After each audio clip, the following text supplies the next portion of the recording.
Narwal has just released a new budget-friendly all-in-one robot vacuum that is like the Freo Pro I reviewed earlier this year. But is it any better? My name is Jamie Andrews and this is the Narwal Freo X10 Pro. And in this video I'm going to tell you what sets it apart from the Freo Pro, run it through a series of my tests, and in the end give you some of my pros and cons. Alright, let's begin with the upgrades. The biggest change is with the addition of a swing-out mop to get closer to furniture and walls. The next change is with the dustbin design. It inherits the same design found in the more expensive robots, and while the size is unlisted, I have estimated it to be around 250 milliliters. The Freo Pro can run either a large 1-liter internal dustbin or a disposable dust bag in the robot. The reason for the change is the X10 has an auto-empty dock, whereas on the Pro you will need to empty the dustbin in the robot manually. Narwal also gave the dock tray a redesign, eliminating most of the scrubbing nubs designed to agitate the mopping pads while cleaning. Neither dock features hot water mop washing or detergent injection. The last upgrade is with a more powerful vacuum motor rated at 11,000 pascals versus just 8,000 on the Freo Pro. There is one downgrade though. Narwal removed one of the side brushes, which I don't think is a huge deal as most robots only come with one. So for the most part, the X10 Pro on paper appears to be the one to pick, especially since they have the same retail price. However, our test might yield different results, so let's dive into them now, starting with my carpet pickup test. I scattered 54 grams of colored rice on medium pile carpet, and sent the X10 Pro out to pick up as much as possible, setting it to vortex suction mode. It was able to pick up 52 grams or 96%, which ties the Freo Pro. Moving on to my tile vacuum test where I scatter 130 grams of cat litter, and once again set the X10 Pro out in vortex suction mode. You may notice it skips a row, but it does go back in the end and get it. I'm not really sure why it does this, and there was no way I could avoid it from doing it.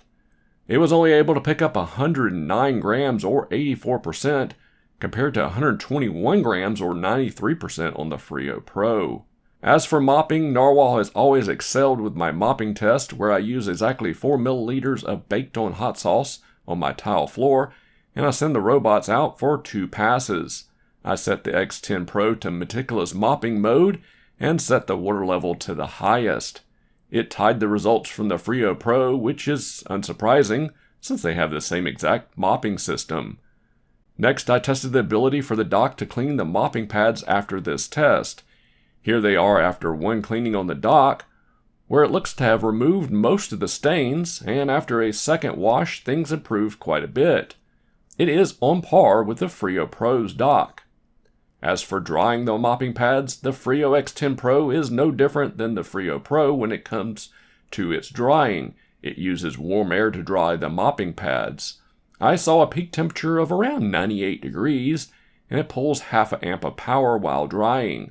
Thankfully, I found the mopping pads were completely dry in the end.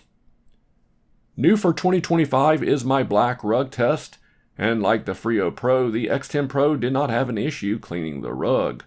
Both robots have the exact same basic object avoidance system, which consists of a single structured light sensor up front. I went ahead and tested the X10 Pro again just to see if things might have improved through firmware updates, but they have not. It bumped into all the objects including the fake animal waste and totally ignored the cord. In my second object avoidance test, things were about the same, colliding with the cord and the fake animal waste samples. Over on hard floor, things were not really any different, as it gets way too close to the fake animal samples, and just as the Freo Pro did. Alright, let's talk about the pros and cons of the X10 Pro, first starting with the cons. First, there is the vacuum performance.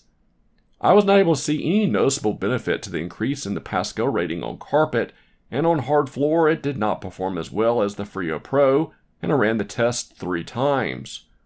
Narwal moved to the new design dustbin with the Freo Z Ultra to accommodate the auto-empty dock, and that is when I first saw the decrease in performance in my cat litter test. The next con showed up when vacuuming my carpeted rooms. I noticed the robot lifting off the floor when turning and when moving forward, which is not an issue on the Freo Pro, and that is because Narwal put in heavier springs on the X10 Pro's wheels. The wheels on the robot are spring-loaded like a suspension on your car. Since the robot has more resistance moving on thicker carpet, the increase in the spring rate causes the wheels to lift prior to moving the robot forward. On my weigh scale, you can see the difference. On the Freo Pro, it takes approximately 2.45 pounds of downward force, whereas on the Freo X10 Pro, almost an additional pound of pressure was needed to compress the springs, despite the robots weighing the exact same. The last con is with this swing-out mop. This one is a bit puzzling since I just reviewed the Z10 Ultra with the same exact swing-out mop, and it performed very well. The main issue is it will fail to retract its mopping pad when turning, and since it's triangular in shape, this leads to rough impacts on walls and furniture. Here's the Z10 Ultra near my aquarium where it retracts the mopping pad while turning. And here is an example of the X10 Pro not retracting its pad while turning in the same place. Another example in my haul where you can see the programming of the Z10 Ultra is just much better. Narwal gives you the ability to switch from swing out to wiggle like you see here on the Z Ultra. However, I was not able to get it to work in any of my testing. It's not all bad though, as there were a few pros to the X10 Pro. First, since this is a Narwal, you get the same exact excellent mopping performance that you'll find on their entire lineup. Also, their anti-tangle brush roller is one of the best on the market, and it's the same one used on their flagship models. The redesigned dock tray is much easier to clean and somehow able to clean the mop pads just as well without using plastic nubs, which do cause premature wear on mopping pads. Overall, the dock is a complete upgrade over the Pro. Lastly, there is a pro with a swing-out mop, and that's the fact that it does not ride up on my quarter-round floor moldings. Alright, now for my conclusion.